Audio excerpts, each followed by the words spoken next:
It's the first time I'm interacting on this platform with this lovely audience. So happy New Year to everyone. And before I get started off with today's session on governance, right, I would like to take a bit of time and introduce my guest, Taranna Lalwani, who comes with an experience of 28 years in the industry, who is right now the founding partner at Innovin Triple Blue Capital Advisors. And what interested me the most, and I was taken aback with that, she has been an angel investor across consumer tech, health tech, fintech, and a silver in SpaceX, Stripe, and Pixar. With So teeny. it's a right.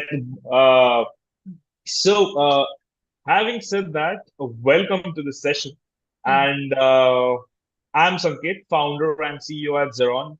We are a cyber risk posture management company, and we help organizations to have a single point of truth for their cybersecurity decision making, which works in the governance layer as well. Right. So, starting off with today's session, uh, Tarana, what is governance, first of all, and why is it needed? Like, if we have to explain it to a layman, what is governance and So why is it needed? I think the one word answer to governance is it's oversight, right? It's oversight over are things being done right? Are we following processes? Are we following the law? Are we doing the right thing in a company in terms of, the right processes, procedures, recording numbers correctly, treating people well? That's governance. And why does governance exist is the question, right? Governance exists because look at it from a point of view is in most of these, and since we're talking about the startup ecosystem, you have external investors. Now you have to answer to those external investors. You have a fiduciary responsibility towards them. So that to me is governance. Now there's two kinds of governance. There's governance which is proactive, which is oversight, and then there's governance of what do you do if things go wrong. And so you have to play in that, what do you do when things, so there are two sort of hats that you have to wear in governance. Hopefully you're not you it's more prevention than reaction. So in a simple word, it's oversight of that you're doing things correctly and by the book. Sanket, I don't know if it's me Now, or you. when we talk about this, right, Sanket, you're breaking yeah, up. you can hear me? Yeah, but you're breaking up. I don't know if it's me or you're breaking up for everyone, but you're frozen. Guys, is it me or is he frozen? Am I,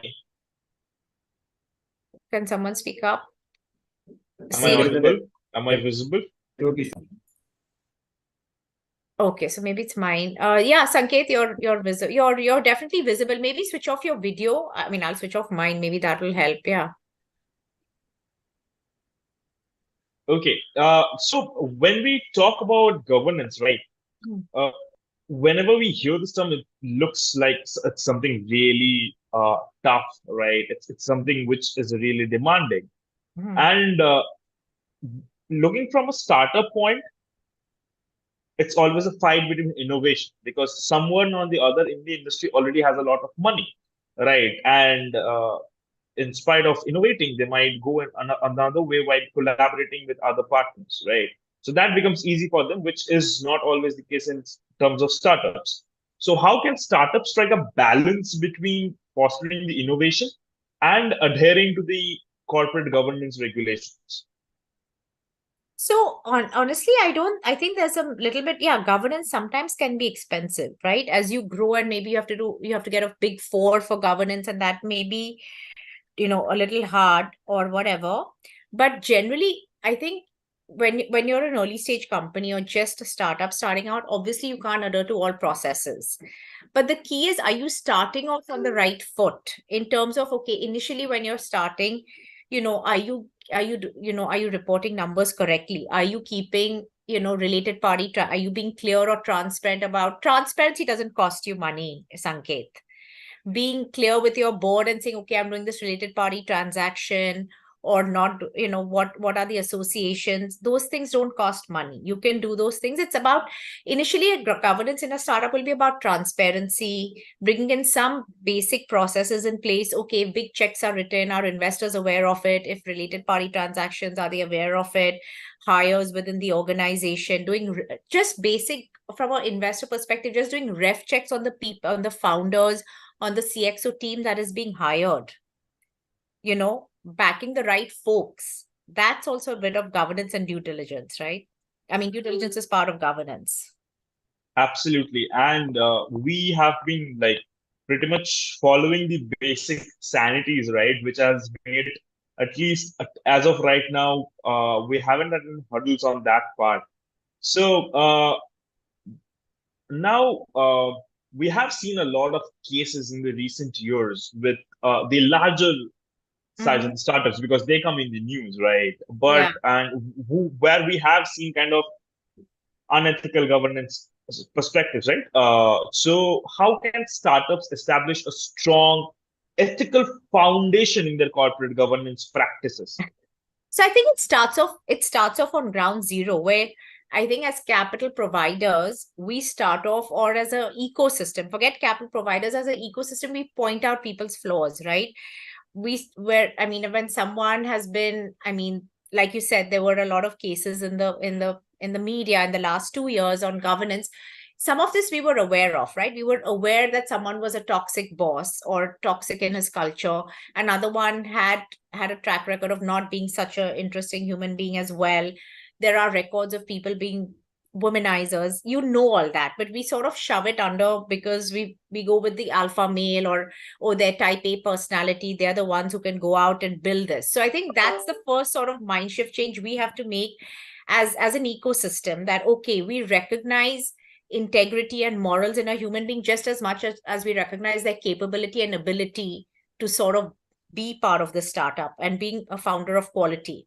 I think that balance is the first thing that needs to come, and that's in an ideal world. Will it ever happen? It hasn't even happened in the US, right? Adam Newman got funded again. You saw the Thassio, Elizabeth Holmes. So I'm not saying it's an India centric. I think it's a mind shift that everyone needs to make.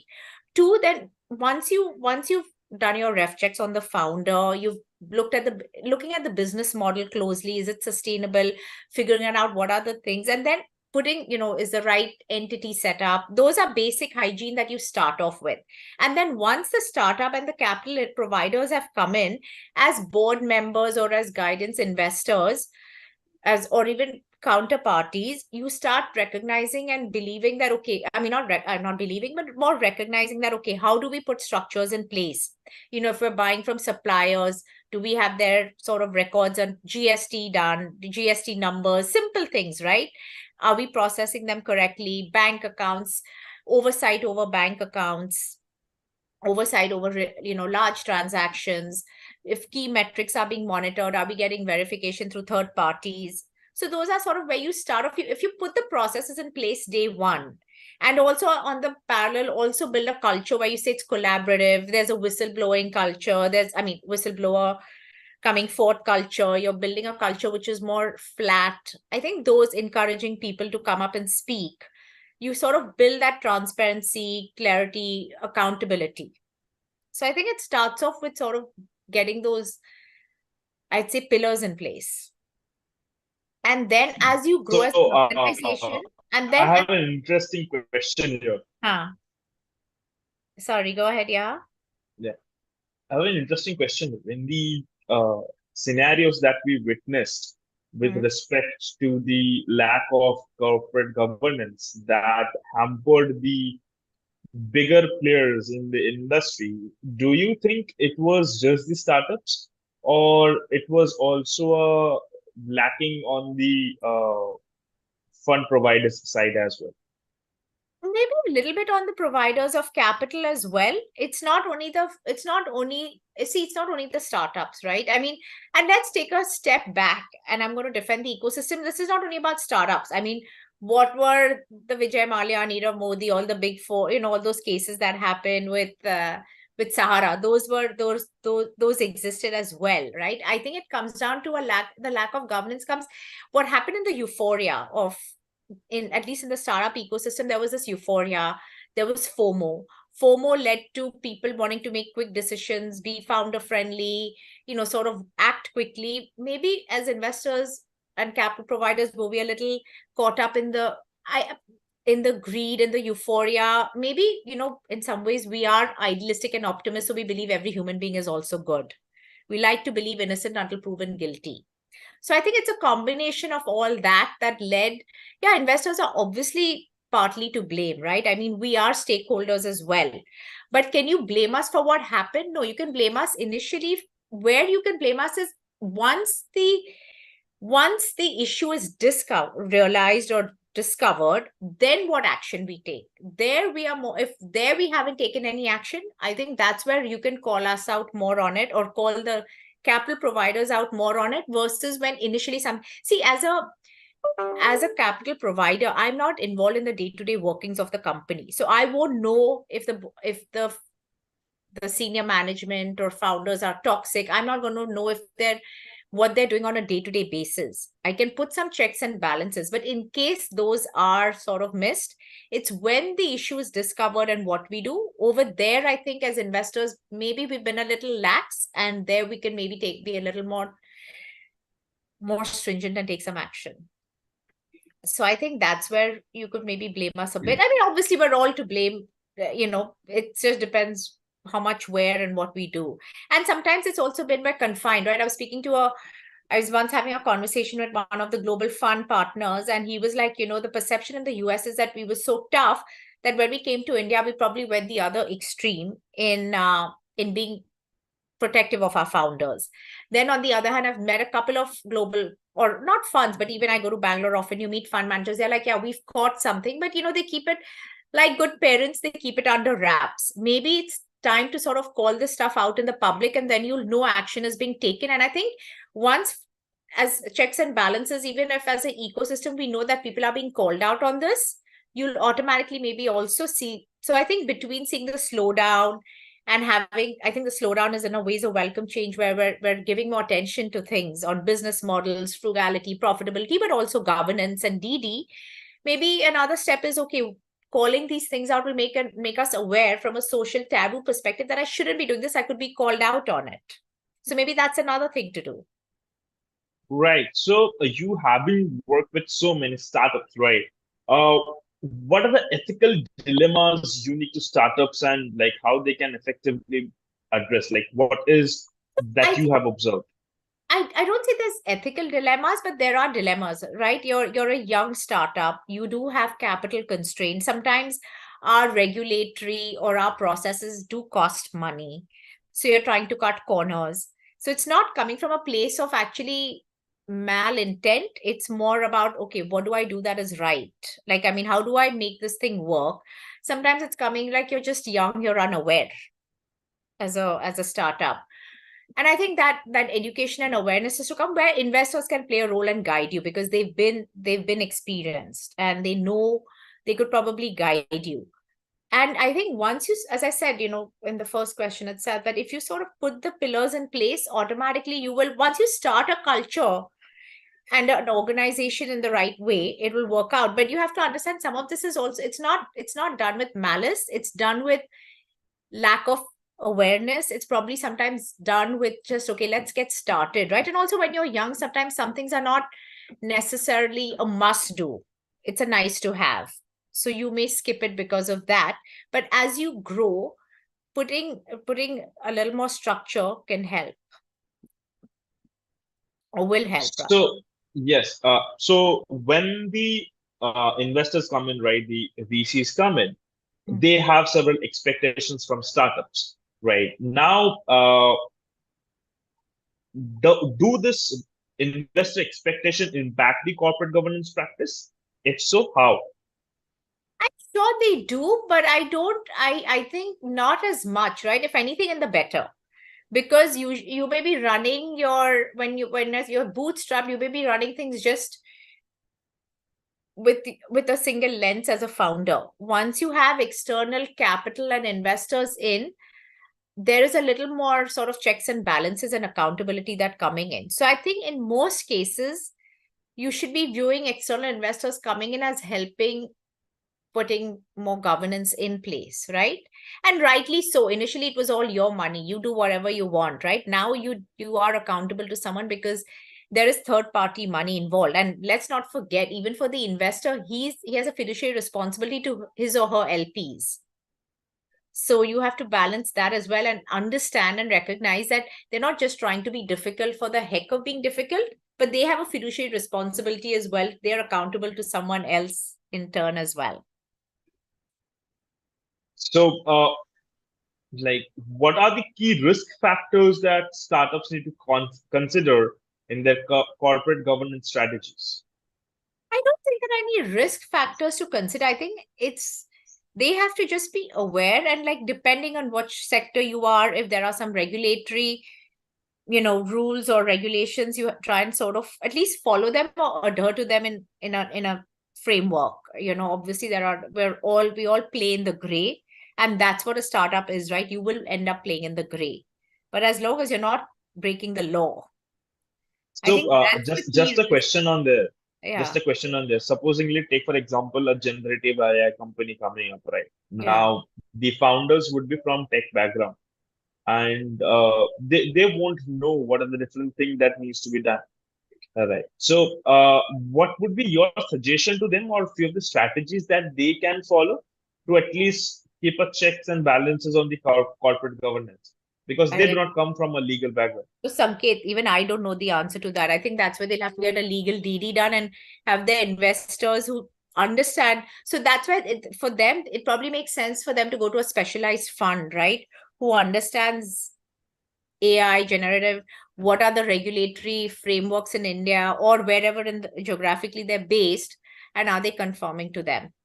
And there will always be some gray, as I said. I mean, that's the whole function of disruption, right? You will end up playing in the gray. You have to just balance that with knowing what you're doing. And it's, as I said, the gray or the governance is not so much about, okay, what am I doing in AI or generative, and what am I breaking rules or not. It's more about, are you going in with the right intent and doing the right things. And having said that, like, what has been your observation on the like common challenges faced by the startups in terms of corporate governance? So I think it's been about accounting, it's been about valuation. A lot of founders get carried away, right? Let's sort of fudge the numbers so we can get a higher valuation. Let's fudge our metrics to show that we've got better results.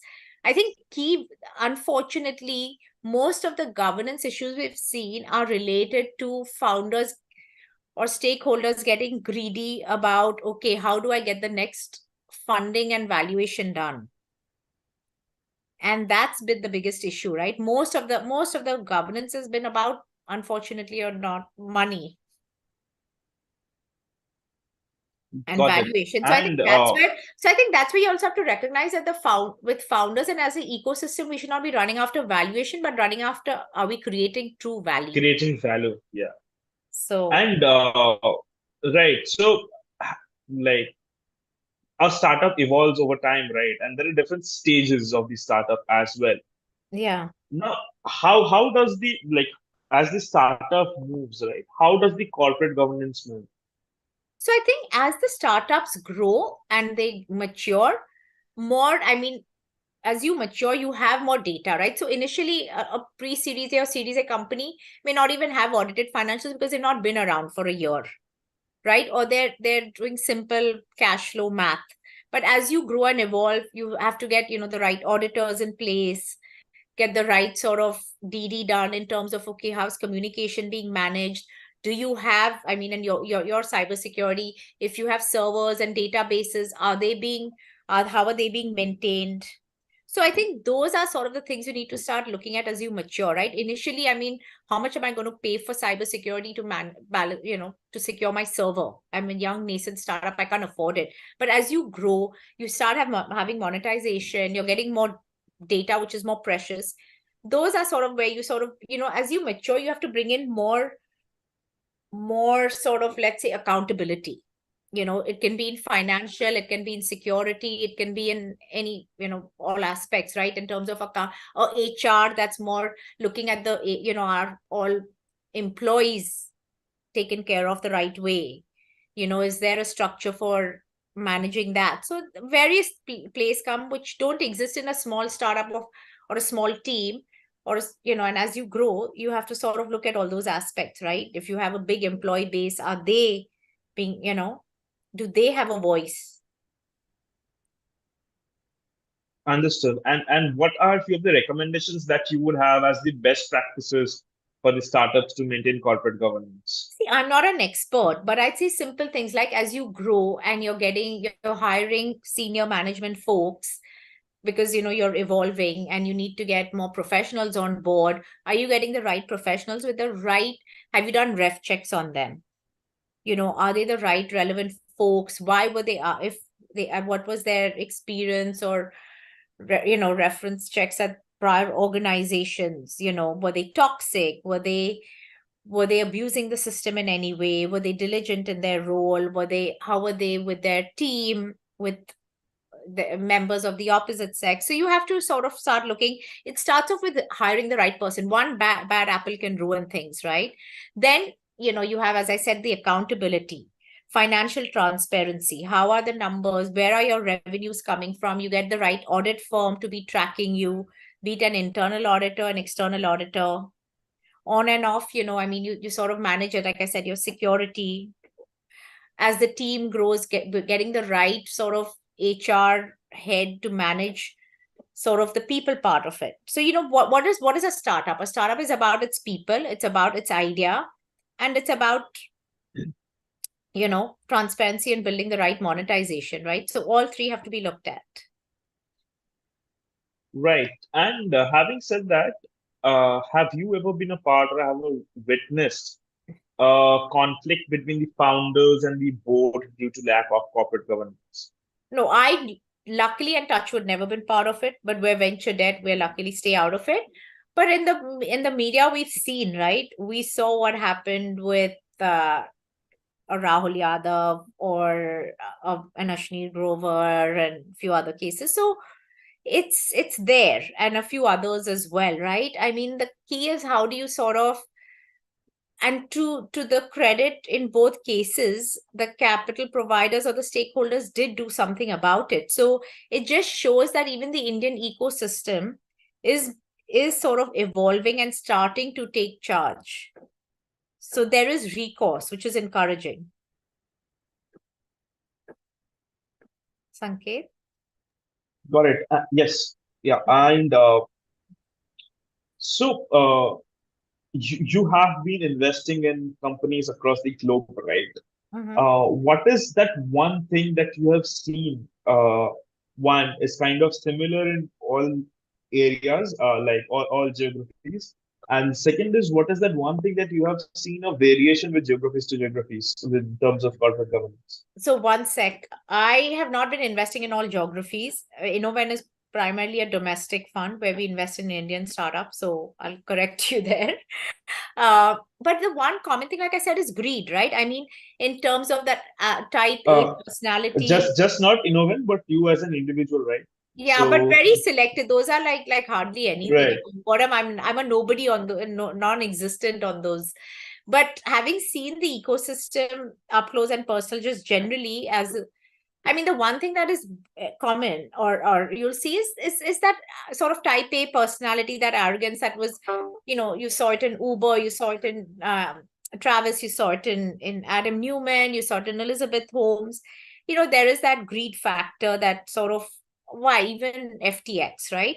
So I think the difference, and as I said, it's evolving, and we're seeing it come to India's recourse in the judiciary system. In the US, there is more of a recourse and a faster, quicker sort of reaction to sort of take action, versus in India, we've been a lot more, I think as capital providers in India we're a lot more, because we're so, I think, and it comes from our culture, we're so tolerant and relationship focused, we're actually nicer, we're much calmer as individuals. Okay. So audience, if there are any questions, please feel to drop it on the chat box, right? We'll be more than happy to answer those Yeah. questions.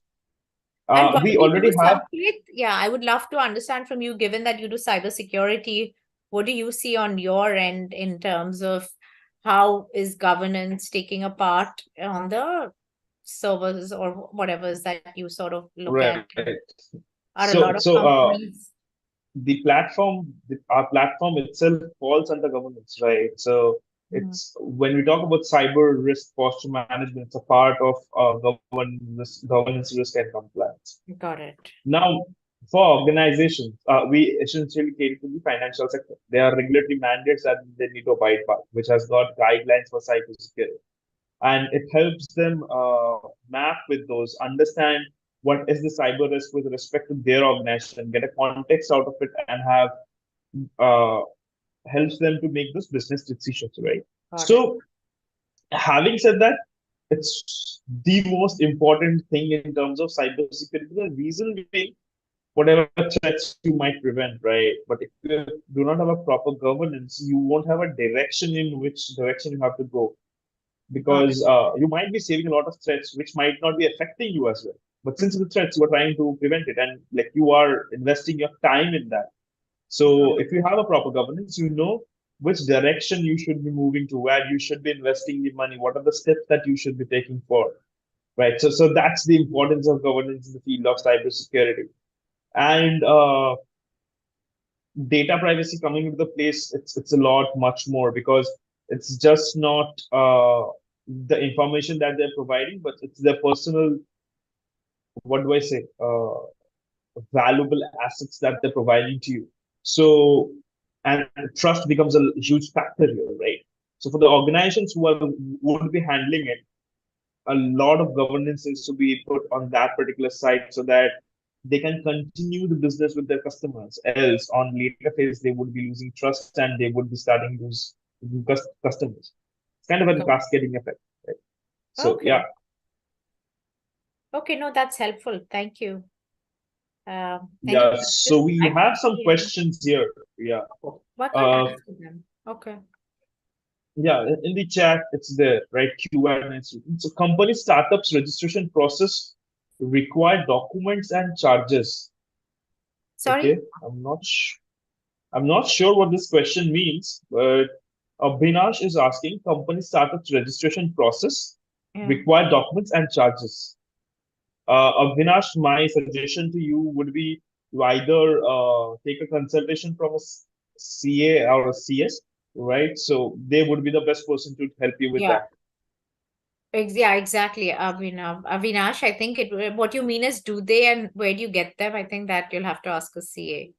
What are the what are the advantages of a startup? You go on a roller coaster ride, Yes, and I mean from a fiduciary perspective, there's no for governance rather there's no advantage. I think the whole purpose of doing a startup is because you're passionate about something, Avinash. So if you're passionate about something and you want to build something, you should be doing it for those reasons, not because there's some advantage. Of course, if you join a startup, the advantage is there's always a huge upside. right? Next, we have from Pravatalu. What are the resources of funding to a startup as it involves convincing the fund provider to start with? Well, Pravatlu, let me tell you, just do not build a startup just to raise money. Build a startup to make an impact, and you will have funds behind you, right? And I don't think personally there are resources of funding to a startup. You need to create an impact. That's the first thing, and you need to have a vision. And I guess that would be enough for you to convince a fund provider to provide you with fund. Taranna, what's your opinion on that? No, I agree. That's it. You've hit it bang on. There's no uh there's no about convincing involves convincing the founder. If you I mean investor, if you're passionate about it, you know, you have to just be able to articulate your idea to them. There are no resources to convince. It has to come. It's you have to do it from within. If you believe it, I'm sure someone will believe you. And then Vishal Sangvi has a question. Does language barrier or lack communication skill of startup from tier 2 and tier 3 town impact on governance, and what is its solutions? I don't think that it's a language barrier, Vishal. I think if there's an issue in governance, it's usually an intent issue. It's not about language, it's about intent. If you intend to do things right, of course, we all sometimes make mistakes. And it's recognizing if something was made unintentionally a mistake or is something you did out of intent and a habit. Like if you repeatedly do it, then it becomes a habit, it was intentional. Right. And I'll just point a particular thing here, right? Because I've seen this, many people talking about this. Language barrier is fine, but lack of communication and fluent speaking are two different things. I can say Sehwag batted well, right? Sehwag ने अच्छा batting किया, Hmm. Sehwag ने क्या मारा, right? तीनों का मतलब ही सेम है. I can communicate the thing that I want to the person in front of me, right? Doesn't make a difference. And anything you say like this, you can communicate. If you want something who can like speak very fluently or not, you can get someone, right? As you grow, you can hire someone for that, right? There are organizations, there are in the later stages, people have a different office of associates for doing all this stuff, right? So that's not a challenge. There's a very good line. Me and few of my other Hmm. peer founders, we talk about the only job that a founder has to fire yourself from as many jobs as you can. Yeah. Right. So that is very important. Keep firing yourself from one work to other, right? And keep governing all those things. That's the important thing. I've shared something. If you can share it with all the audience, that would be helpful. But any other questions, guys, that we can help answer? Anything, please feel free to put it on.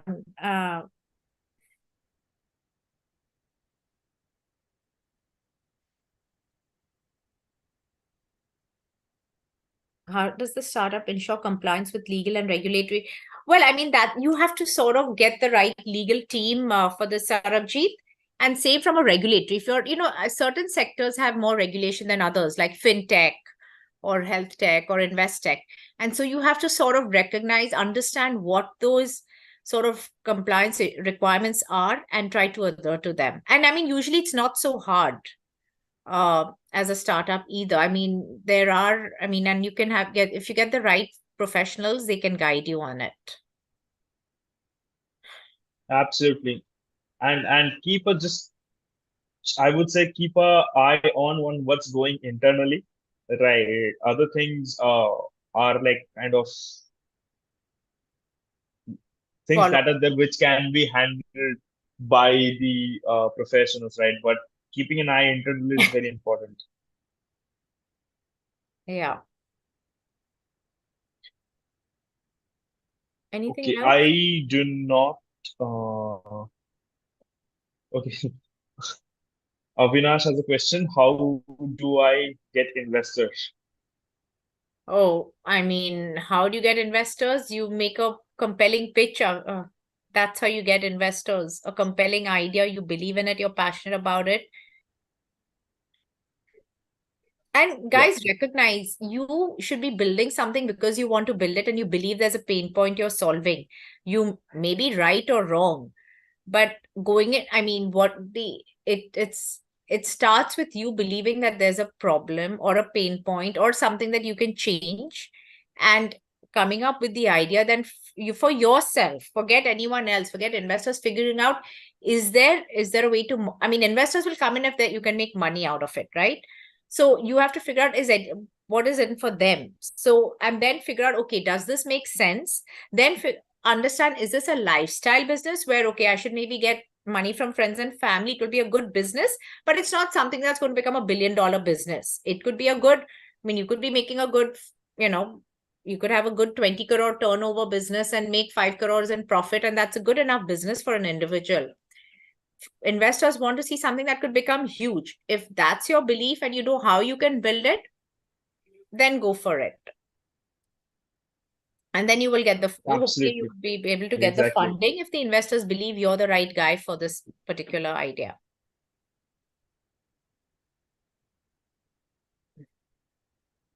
By the way, I'm not able to see these questions. It's quite funny. Mhm. Okay. Any more questions, anyone? Please feel free to ask.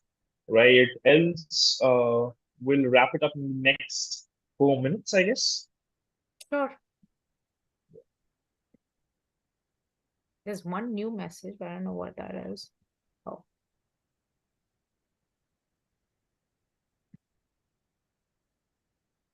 Okay. Well, Tarana, it was really great speaking to you, right? Same And here. Thanks, Sanket. Good yeah, chatting and enjoy Bangalore. And hopefully we'll yeah. And when I'm in Mumbai, we're still going to meet, right? done. We'll do that. Thank you, everyone. And if, feel free, just ask CI to send your questions or whatever. I'm happy to take this offline, guys. Yeah. Yes. And Okay. Bye. thank you, everyone, for joining. I hope everyone had a great session here. And till next time, keep hustling and keep your governance on. Thank you. Yeah. Thanks, guys. Bye-bye. Bye. Thanks everyone. Bye.